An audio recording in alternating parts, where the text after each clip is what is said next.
Hello dears, good morning you all. Today we will study third chapter of the English, class 10th English medium. Third chapter जो है उसका नाम है of expense.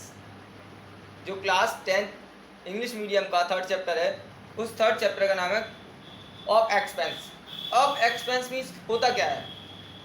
Of expense means होता है खर्च, खर्चे करना, व्यय करना. It is called of expense. तो in the above chapter, in the summary of the above chapter, it is told that, ये आपको बताया गया है. As you will open the book open करेंगे, यू विल फाइंड, आप देखेंगे that what is the writer telling in the chapter.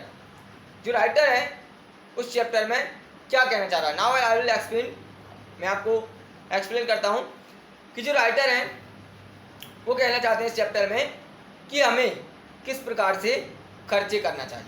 Of expenses, that how should we spend our money. Some of the vocabs are there, कुछ meanings यहाँ पर दिए हुए हैं जो कि आपके चैप्टर से रिलेटेड है. ठीक है, तो जो इम्पोर्टेंट मीनिंग्स हैं वो मैंने आपको, मीनिंग्स तो काफ़ी सारे हैं बट मैं कुछ इंपॉर्टेंट जो मीनिंग्स हैं वो आपके सामने मैंने लिख दिए. तो मैं आपको चैप्टर पर लेके चलता हूँ. उस जो चैप्टर है उसमें जो राइटर है उसने बताया है, क्या बताया है कि हमें किस प्रकार से खर्च करना चाहिए. How should we spend our money according to our income. If our income is low, so we should spend the money very carefully. We should not spend our money in the extraordinary expenses. मतलब कुछ असाधारण खर्चे रहते हैं, उन पर हमें अपना पैसा बर्बाद नहीं करना चाहिए. We should spend our money where it is necessary in the ordinary expenses.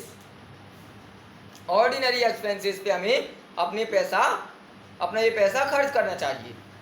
Some of the people spend a lot of their earning. कुछ लोग क्या करते हैं कि उनके पैसे का बहुत बड़ा भाग खर्च कर देते हैं. And the result good, result क्या होता है?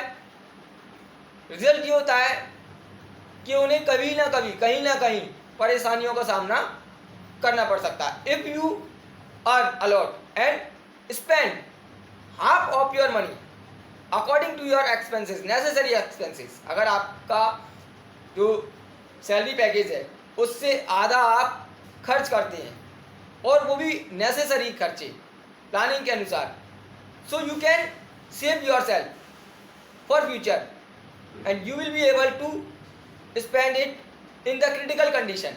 आप जब उस पैसे को बचाएंगे तो क्रिटिकल कंडीशन से बचने के लिए उस पैसे का यूज़ कर रहे हो. And you will never be hopeless. उससे क्या होगा? आप कभी होपलेस नहीं होंगे. When ever you need money you can spend. जब भी आपको पैसे की जरूरत होगी आप उस पैसे का यूज़ कर सकते हैं. One more thing I would like to tell you about, एक और चीज़ में जो मैं आपको बताना चाहता हूँ वो ये है कि इस चैप्टर में एक और चीज़ दी गई है. वो क्या दिया है? हमें किस प्रकार से हमारे नौकरों की धोखाधड़ी से बचना चाहिए. We should not depend on them and we should take a receipt of the all goods that we have given them. सारे सामान की, जैसे कि हमने कोई भी सामान की लिस्ट उन्हें दी है कि भाई ये सामान लाना है, तो हमें उस लिस्ट के अकॉर्डिंग ही उनसे हिसाब भी नहीं लेना चाहिए. So we can protect us from the deceit. हम अपने आप को धोखेबाजी से बचा सकते हैं.